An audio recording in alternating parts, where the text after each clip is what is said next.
Hi everyone, nubkeks here and welcome back to Nub Raids. Today I'm going to give you a quick guide on Cruetraxa, a single target absolute nuke of a void attack legendary. One of the coolest looking champs in the game, this demon spawn legendary. Looks so sick, so cool with her hair tentacles and everything.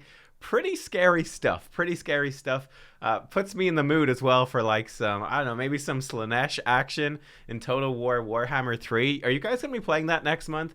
I'm definitely buying it. I've been watching like a whole bunch of videos of the content creators who are putting stuff out early. But I also want to give a shout out as well to Miser XP, who said, I see Cruetraxa lurking in the background. Can you do a guide on her? Yes, indeed, I can. Without any further ado, let's dive in. I'll try keep this one a little bit shorter. Because, I mean, Cruetraxa does one thing and one thing extremely well, and that's blast damage. So I think we can show that to you pretty quick, right? So her A1, Dire Perforation, attacks one enemy 4 times, and it ignores 50% of the enemy's defense. Lots of 25% more damage from books here. The damage multiplier on this is actually fairly low. It's a 0.8 times attack multiplier, so that hits 4 times. Gives you a total of 3.2 attack multiplier on this A1. Again, like I said, it's actually a pretty low attack multiplier. You can easily get, like, Ethos, for example, is 3.8 on his A1, but it's this second part here that makes just insane difference. Ignores 50% of enemy defense. This is what makes this absolutely just cut through enemy champions like butter. We're gonna combine this, or you can combine this with 2 other things. I don't have her in it right now, but a Savage set. So my Ethos, for example, has a Savage set. This also lets you ignore 25% of enemy defense. You put Cruetraxa in a Savage set. I haven't, because I'm actually pretty happy with her gear and how I use her. You put her in a Savage set, though, she'll ignore 75% of enemy defense. You give her the Helm Smasher Mastery, and she'll have a 50% chance to ignore 25% of the target's defense. So you put all that stuff on her, you get a lucky proc with Helm Smasher, she'll ignore 100% of enemy defense, right? She'll ignore 100%. And honestly, at that point, her multipliers could probably be half of what they are, and she'd probably still one-shot basically every champion in the game, unless they've got a whole bunch of like ally protection or something. But this is super good. Her A2 then, Curse of Writhing, for a turn cooldown, actually only gets 5% damage from books, and then it has some extra buff and debuff chance. This isn't necessarily too important to build her with, because accuracy, I feel, is fairly optional. This has a big damage multiplier. It attacks one enemy, has a 100% chance when booked of putting 25% weaken, and 100% chance of removing 2 random buffs from the target. And it gives her an extra turn. That's the thing that's crazy about it. The multiplier on this is 6.9 times attack, right? So baseline, it hits more than twice as hard as Dire Perforation does, but it doesn't have that defense ignore component. But this is still a really powerful single target smack, and she gets another turn right off the bat. Makes it extremely potent, very powerful. Accuracy, I don't know. You can build her for accuracy, or you can ignore it. It's sort of up to you. I think with Hydra, if you are going to use her as a damage dealer in Hydra, and I think she's certainly going to be pretty good, especially for normal Hydra, she's going to rip that thing apart. In that circumstance, you know what? Curse of Writhing might actually be a decent idea for that buff removal. And putting a weaken is always a nice thing to bring. For Arena, you're not going to bring any accuracy, because you're going to just kill everything. It doesn't even matter if they've got buffs or if they've got weaken. They'll be dead, so it doesn't matter. Her passive is a bit wonky. Rite of Rebirth puts Revive on Death on her for 2 turns at the beginning of each round. I mean, it's kind of an okay thing at the start of Arena or whatever, but bear in mind, when she revives from Revive on Death, she's pretty low on life, and then she also gets Revive on Death whenever she kills an enemy with a critical hit. Doesn't occur with Spiderlings. Again, we should be building her with basically 100% crit. I think I'm ever so slightly off, but we'll see that in a sec. And she does have a 24% ally attack in all battles aura, which is pretty nice. It's pretty solid. It's not the best ally attack aura in the game, but it's a good one and makes her useful in a number of different places. If we look at her gear, as you can see, this gear is not crazy by any means. A Savage set would definitely be the best. I have her in a bit of a mishmash of speed, divine offense, divine crit rate, but she's working pretty well for me. In terms of total stats, where we've pushed her up to, so she's up to 4,600 attack, so it's good, but not insanely high. 34,000 health, 1,800 defense, pretty squishy. 200 speed, a solid speed, but nothing insane. We're 1% off the 100% crit rate, so that might be the reason to properly re-gear her in Savage, maybe this year at some point. And then she's got high crit damage, 242% crit damage. I feel like you can sacrifice a little bit of attack and crank up that crit damage to make her A1 hit even harder. Obviously, cranking up her attack more would make her A2 stronger, relatively. Because of, it's just the attack multiplier on her A1's a little tiny bit low, and on her A2 is very, very high. Resist, she just happens to have 234 somehow. And then for accuracy, she's sitting at 164. So she will do her accuracy stuff sometimes. She'll do the buff strip and the weaken sometimes, but not always. For the specific pieces of gear, it's got attack on it. Could roll up that speed some more. Again, could lift this with more speed. Not the best piece. This right here. I feel like this is a pretty accessible build, to be honest, guys. It's pretty accessible. We don't have anything too crazy here at all. Like, only a 5-star chest. We could get a lot more attack out with the 6-star. This is just the gear I've got. But it works reasonably well. Attack ring with a couple of rolls. Attack percent, but only a 5-star ring. Crit damage necklace, 6-star though. And then we've got an attack banner with a bit of attack percent and a little bit of speed. Again, we could lift this up to be a bit stronger. But yeah, you'll see. She still works really well. And these stats are definitely something that by the time you pull her as a Void Legendary, either you've got her early and you're super lucky. She's going to be amazing, even with the lower stats if you get her earlier in the game. And then if you get her probably around the time most people will get her, you can definitely, I think, build her with stats very, very similar to these. We jump over to the Masteries, and it is also worth pointing out, I think you can really build her in 2 different ways. The first way, on the way that I'm building her, is going around Helm Smasher down here. So this is more about arena nuking and just hitting physically very hard with her A1, just in that raw damage. What are we picking up here along the way? I'm going to get her Ruthless Ambush, more damage for the first hit on each enemy for some of that one-shot potential. Cycle of Violence, chance to cool down her skill. So to get back to that extra turn, nuking A2 ability more quickly. Pretty nice there. I do actually get her Methodical, which is stacking up the damage of her A1. I quite like that. This you could ditch for Arena. It's not necessary because you're going to one-shot things so quickly. But I use her for like Doom Tower farming, and it's quite good there. And then Helm Smasher. This is sort of a little bit of a mishmash build, and you can tweak this up the way you want to tweak it up, right? You can switch it up a bit if you want to. The other big build would be to ditch Helm Smasher and actually take Giant Slayer, which gives her a 30% chance of doing bonus damage when attacking. Because her A1 is a 4-hitter, right? The break point for when Giant Slayer becomes worth it over War Master is if a champion has a triple hitter. If they hit 3 times their A1, Giant Slayer becomes better than War Master, and she has a 4-hitter. So yeah, Giant Slayer becomes very good if you want to build her more focused on PvE, and it's still gonna be solid for PvP as well. So I've actually flipped her back and forth between the two, and I'm not really sure which one I prefer. And then we have her going down the defense tree, nothing too crazy. If we do get hit though, chance to remove a debuff, chance to counterattack, that sort of thing. But yeah, that's basically the stuff. Fairly standard, but it is just interesting that you can build her those 2 different ways. Let's jump in and let us see her in some arena. Okay, let's not fight this team. Wow. Let's fight these. Will we fight these guys? Oh, this could be kind of interesting because Leoris is always very scary. So I've been messing around with some of my teams recently. Let me take out my Foley. This would be a good comparison. You can compare her to how we did with Foley. And yeah, this is like a super late game team with a full bunch of legendaries. Arena's very hard right now, though. And my Arbiter's not super fast, so I actually find I lose a lot of speed battles. So we're bringing in Torment to freeze up the enemy team if Arbiter goes first, although of course it won't freeze Leorius. Lanicus or any ally attack champion is actually really good with Cruetraxa, right? Ally attack makes your champions attack with their A1, and Cruetraxa's A1 is monstrously good. So let's see it right here. Let's turn it down to 1 times speed. Actually, let's 2 times speed it. There we go. Okay, so right here, did you guys see that? This is one of the first things I'm looking for. That's one of the first things I'm looking for. The ally attack from Lanicus showed us that Arbiter actually has reaction set on, which means that we are not going to be able to one-shot her. So that's one-shot someone else instead. Leorius is also going to survive. So we can one-shot him. Bam, 77,000. Again, no Savage set here. And let's just A1 the Arbiter.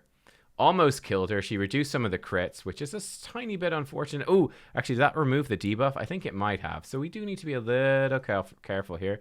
Let's hit Arbiter again. Probably shouldn't have hit her, but she gets frozen anyway. We didn't hit Leoria, so now we're okay. Cruetraxa blasts him right there. Takes his stuff down. Okay, we definitely want to do this. We got True Feared. Of course we did. This is tricky. Right, let's do this. It's a pity she doesn't have this back quite yet. Pity she doesn't quite have it back. Right, let's kill her. She gets her revive on death, which is quite nice. You finish him. Now we'll see. He's maybe going to one-shot us, right? He might one-shot us. I'm not sure what's going to happen. We're not quite close to getting another turn. Right, he didn't kill her, though. We got revive on death to Cruetraxa, which is nice. And we're good. So that was definitely an interesting fight. Got a little bit spicy for sure. I think I A1'd with Cruetraxa and it made Arbiter proc a thing to remove a debuff. So that was maybe a mistake. Let's try this team now. We'll just knock out, attack a few of these teams right here. So we're going to do the same thing. You can see the value with the ally attack with Lanicus. Here we go. Look at that A1 from her. Bam, 50,000 there, 49,000. Not quite enough to one-shot these guys. So this is where that Savage set probably would have made the difference, or perhaps we got unlucky on some procs. Let's make sure we target him. I clicked Arbiter even though she's dead. But yeah, Cruetraxa one-shots that guy, absolutely no problem. I guess one of the big questions is for Arena, when is it worth using Cruetraxa over like an AoE nuker?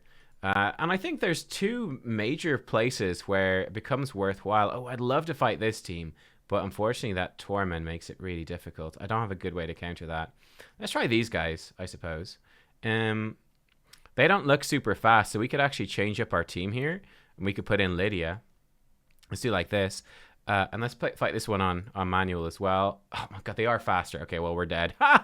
Okay, well, that fight was dragging on, but I've got this one. I think this is one of the places where Cruetraxa can shine. We got stuck in a fight there. I thought I'd win the speed lead, but didn't. But in this sort of fight, I think she can actually be quite good, where we're running up against a Duchess, and Duchess gives, 25% reduction, damage reduction from AoE. So AoE abilities makes it hard to kill champions when there's a Duchess there. Well, we're hopefully going to be able to play around that a little bit. Duchess has her thing, and unfortunately she got her debuff removed because of her thing, but she's got her frickin' disgusting counter-attack reaction accessories, which really hurts us. So we're not going to attack Duchess. I didn't see if the others have it. I'm going to boop Lydia. Okay, we didn't quite one-shot her, but we'll kill her right now. So Lydia's dead. Only took 2 ticks of the A1. And okay... we could remove buffs a little bit or tick them down. Is it worth it? Let's just decrease our turn meter a little bit. Try buy us a little bit more time here. Okay. We'll attack her. Now her reaction has fallen off. Let's see how hard Cruetraxa is going to be able to hit her. I'm a little bit worried at this point as well. I'm just going to do his A1. You are going to attempt to strip some of their buffs off. There we go. Okay, good. Do we go for him? Maybe. He might one-shot us. Which one do we boop? Let's finish her off. There we go. So we rip through her. Now we got to get back to this guy, which is going to be kind of tricky. I was hoping for some extra turn magic right there. Didn't quite get it. Okay, Torment's going in. Unfortunately, this guy does have block debuffs. Try to remove his buffs with Torment. We get the Provoke. Okay, good. That was quite lucky. And then obviously Candrafon, 2 ticks of her A1, and he's down, and we can just hit auto at this point. So it was not an easy fight by any means, but you can see some of the value right there. It's the idea that Cruetraxa, by being a single target damage dealer, she bypasses the damage reduction that they're getting from their Duchess. Now these are obviously geared teams, like these are good players, which is making it quite tough. It's definitely making it tough. We could try these guys. This could be an interesting one, sure. I'm trying to throw you into some interesting fights here. Let's see how it goes. Okay, so it's looking all right so far. Let's see. Okay, she's got no reaction, so we rip through her. Or maybe she did, but not enough. She didn't. She had some reaction, but not enough. Ooh. Oh, that feels bad. So I guess another lesson we're learning here is that, man, if we did have our Cruetraxa in Savage, she'd definitely be one-shotting these people. She's like ever so short on damage to actually kill a lot of these champions, which is kind of a bummer. It's definitely a bit of a bummer. So I guess you'll just have to imagine that she did have that Savage set on. and then she would absolutely be one-shotting these guys. It wouldn't be an issue at all. But you can see oftentimes we're just a tiny bit short, which does kind of suck. I mean, right there, Mountain King absolutely melts through like 80,000 HP. She's doing the job. She is doing the job. So as you can see from Arena, what I would say about Cruetraxa, let's do this fight. Let's win. Watch us be outsped by this Arbiter on her own. I mean, it doesn't make a difference. She's as fast as she's fast, and she's too quick. Boo, boo. But yeah, in Arena, Cruetraxa, I think she's certainly solid. She's solid. I would not use her everywhere. Like, as you can see, I don't have her built out as my main nuker or anything, just because, you know, I have Foley, and I think Foley overall is more useful. But Cruetraxa, as a single target specialist, in niche circumstances, can certainly be good. She can definitely be good. I mean, one variation on this team that I have used before as well is take her out, and I will put in like an AoE nuker, something like this as well. So it's like, we'll just completely, if I'm certain I'm faster than the enemy team and they're hoping to survive, it'll be like, okay, let's just blitz them down and blow them up. Unfortunately, this sort of stuff has become a bit less relevant now. With reaction coming in, that becomes harder to do as more and more people get reaction. But you get the idea, right? You get the idea of how she works there. The other big place I use her a lot then is farming Doom Tower bosses. And this is where a Giant Slayer build would be better. But like, I'm going into, you know, just the bottom, the lowest level of the hard floors, or any of the normal Doom Tower bosses. And Cruetraxa is going to be incredible for this stuff. She's just going to come in. We're going to put her in with some other nukers as well. Unfortunately for this farm team, I actually just see it right now. I just leave these on auto, don't even look. After I changed the gear off my Ethos, he's actually outsped by Cruetraxa, which slows us down. This would be smoother if he was a bit faster and he one-shots the waves. But the point is that Cruetraxa is going to come in against this boss, and she's just going to do huge damage with her A1. She's going to start ripping through this boss and really just giving him the business, giving him what for. And yeah, it's pretty good. It would be a lot. You can see how much damage she's doing with those A1 hits. Let's see if we can slow it down. Presuming he doesn't kill a Sky Piercer there, being nice. Let's come to Cruetraxa. Here we go. So her A1 against this boss, it's going to kill him. Not quite kill him, but it's doing like 27 to 30,000 per hit. That's a lot of damage. You know, it's 100 to 120, 125,000. And you can see in this sort of farm situation, she's actually the top damage right there. And this would only be better if you put her into that Giant Slayer build. She's going to do better against these bosses. It will add up to more damage than the I think than Helm Smasher will overall. It will do more damage because every single one of her A1s can proc Helm Smasher. And yeah, in terms of other places for PvE, I would use her. I think she can be very good for Fire Knight as well, because she has a 4-hitter A1, and effectively, when she does her A2 and gets an extra turn, it's effectively a 5-hitter per turn. So she'll rip through the Fire Knight shield pretty quickly, and then because her single target damage is so monstrously good, she will again do really good damage against that Fire Knight as well. She'll just melt him down pretty quickly. So you can put her in as like your damage dealer, and like a seer team, especially for endgame Fire Knight farming. You can make a team. I've seen other people do it where you have Cruetraxa as your lead. Then you have like Lydia, Seer, a reset like Renegade in there as well. And maybe someone else to put on some buffs or something like that, or an ally attacker. Kreela would be a really good one. You put them in a team together, and the idea is that your Seer would kill all the waves, and that's what Ethos is supposed to do. And then Cruetraxa will basically do all the damage to the boss. Because she's very good at that. She's really good at that single target damage. I don't use that myself. I prefer Ninja for Fire Knight. But she's really good for that. Obviously, she's really good. So there you go. That is Cruetraxa. I think she's very interesting. I would say she's not like an S tier Void Legendary by any means, but she's still a very solid Void Legendary. She's situational, right? Massive single target damage. It's situational. You can build certain teams around it, and in those certain teams, she's going to be an absolute monster. She's going to be top tier. Like, she's going to be way up there, but she's not a champion you're going to use for every team, for every single fight. I mean, that being said, if you pull her early in an account, she can absolutely be your main nuker for Arena, and she will be for a very long time, and she will get the job done, and she'll do it effectively. But yeah, you might want to complement her with the option of an AoE nuker as well at some point. But yeah, she's still solid. She's still good. So there you go. And she also looks really badass, which is the main thing. She's super cool. So a quick look there, Cruetraxa. What does she do? She shoots people with her laser beam and she rips them apart. It's basically what she does. Thank you for watching. I hope you enjoyed. And I will see you next time. Bye-bye.